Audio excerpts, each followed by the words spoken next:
Hi guys, I hope you're all well. You all had a wonderful half term. It was absolutely gorgeous. I got a bit of colour in the park. It was lovely. Got to enjoy the sunshine and relax. Finish off some exciting reports. All very positive though. I'm in school all this week. I'm teaching key workers children, so I won't be able to phone, I'm afraid. But if you need anything, your parents, please just let the school know. I'll get in contact, or we'll try and sort something out for you as best we can. Right, we're going to continue on with Kensuke's Kingdom. We're on to chapter 7, which is called All That Silence Said. I smelt vinegar and I thought I was at home. My father always brought us back fish and chips for supper on Fridays, and he loved to soak his in vinegar. The whole house would stink of it all evening. Me too. I opened my eyes. It was dark enough to be evening, but I was not at home. I was in a cave, but not my cave. I smelled smoke too. I was lying on a sleeping mat covered in a sheet up to my chin. I tried to sit up to look about me, but I could not move. I tried to turn my neck. I couldn't. I could move nothing except my eyes. I could feel, though, my skin, my whole body throbbed with searing pain, as if I had been scalded all over.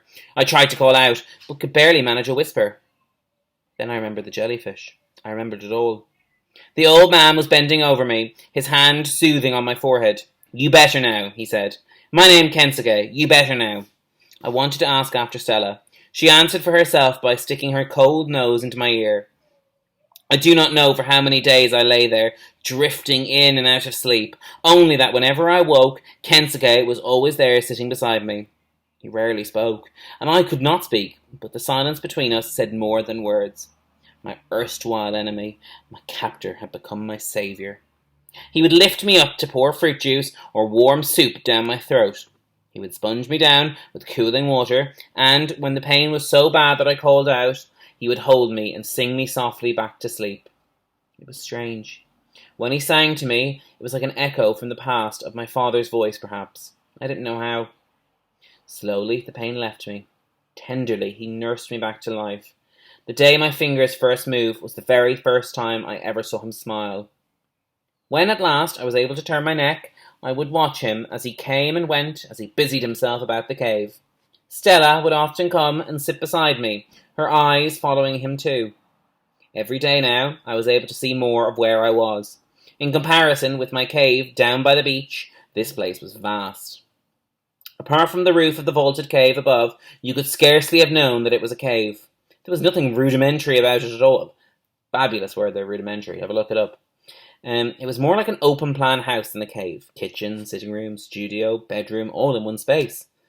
He cooked over a small fire which smoked continuously at the back of the cave, the smoke rising through a small cleft high in the rocks above. A possible reason, I thought, why there were no mosquitoes to bother me. There always seemed to be something hanging from a wooden tripod over the fire, either a blackened pot or what looked like and smelled like long strips of smoked fish. I could see the dark gleam of metal pots and pans lined up on a nearby wooden shelf. There were other shelves too, lined up with tins and jars, dozens of them, of all sizes and shapes, and hanging beneath them innumerable bunches of dried herbs and flowers. These he would often be mixing or pounding, but I wasn't sure what for. Sometimes he would bring them over to me, so I could smell them. The cave house was sparsely furnished. To one side of the cave mouth stood a low wooden table, barely a foot off the ground. Here he kept his paintbrushes, always neatly laid out, and several more jars and bottles and saucers too. Kensuke lived and worked almost entirely near the mouth of the cave house, where there was daylight. At nights he would roll up his sleeping mat across the cave for me, up against the far wall. I would wake in the early mornings, sometimes, and just watch him sleeping. He always lay on his back, wrapped in a sheet, and never moved a muscle. Kensuke would spend many hours of every day kneeling at the table, and painting. He painted on large shelves, but much to my disappointment, he never showed me what he had done.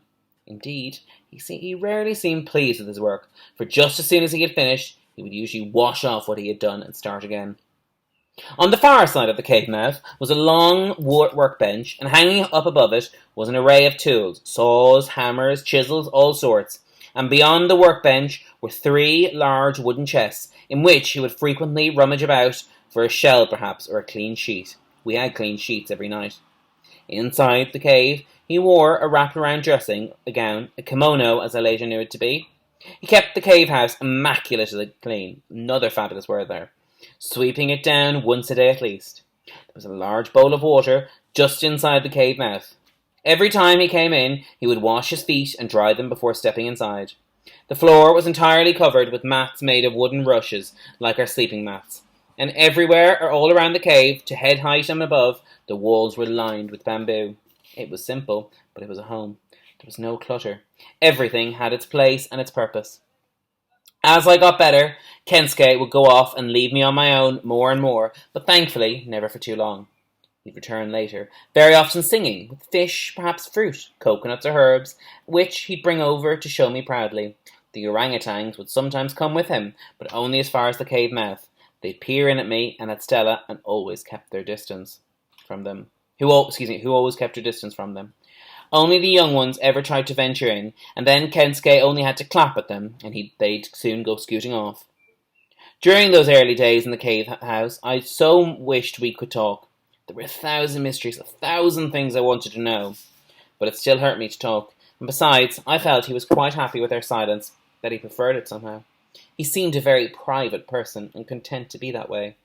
Then, one day, after hours of kneeling hunched over one of his paintings, he came over and gave it to me. It was a picture of a tree in blossom. His smile said everything. "For you, Japan, tree," he said. "I, Japanese person." After that, Kensuke showed me all the paintings he had done, even the ones he later washed off. They were all in black and white wash of orangutans, gibbons, butterflies, dolphins and birds, and fruit. Only very occasionally did he keep one, storing it away carefully in one of his chests. He did keep several of the tree paintings, I noticed, always of a tree in blossom, a Japan tree he called it, and I could see he took particular joy in showing me these. It was clear he was allowing me to share in something very dear to him. I felt honoured by that. In the dying light of each day, he would sit beside me and watch over me, the last of the evening sun on his face. I felt he was healing me with his eyes.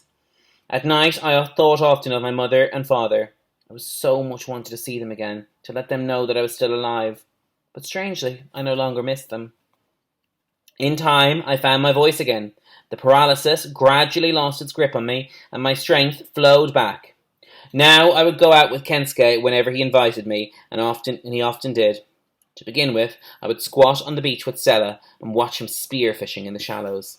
So, still he stood, and his strike was lightning fast. Then one day, he made me my own spear.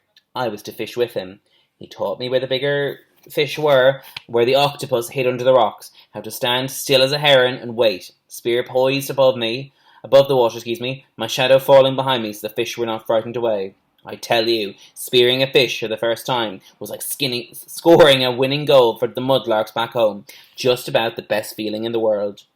Kensuke seemed to know every tree in the forest, where all the fruit grew, what was ripe and what was not, and what was worth climbing for. He climbed impossible trees nimbly, future and fearless.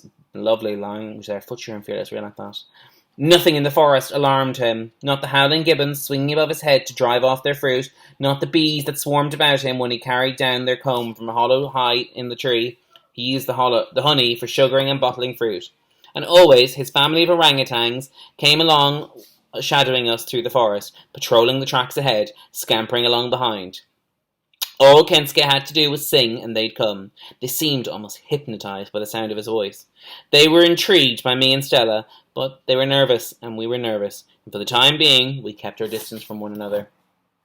One evening, quite unexpectedly, as I was watching Kensuke at his fishing, one of the young ones clambered onto my lap and began to examine my nose with his finger, and he investigated my ear.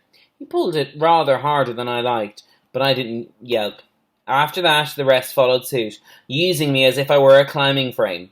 Even the older ones, the bigger ones, would reach out and touch me from time to time, but thankfully they were always more reserved, more circumspect. But Stella still kept a certain distance from them, and they from her. In all this time, I suppose, I must have been some months on the island by now.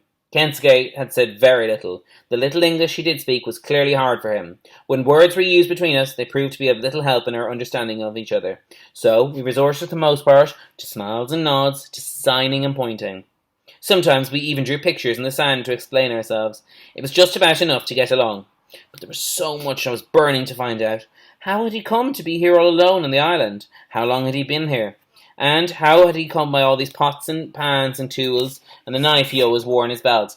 How come one of the wooden chests was stuffed with sheets? Where had they come from? Where had he come from? Why was he being so kind to me now? So considerate, when he clearly resented me so much before. But whenever I ventured any such question, he would simply shake his head and turn away from me like a deaf man ashamed of his affliction. I was never quite sure whether he really did not understand, or just did not want to understand. Either way, I could see it, made him uncomfortable, so I probed no more. Questions, it seemed, were an intrusion. I resigned myself to waiting. And there I'm going to leave it for today, so you're going to have to wait till tomorrow. Okay? Alright. Have a good evening. We'll talk to you soon. Bye-bye.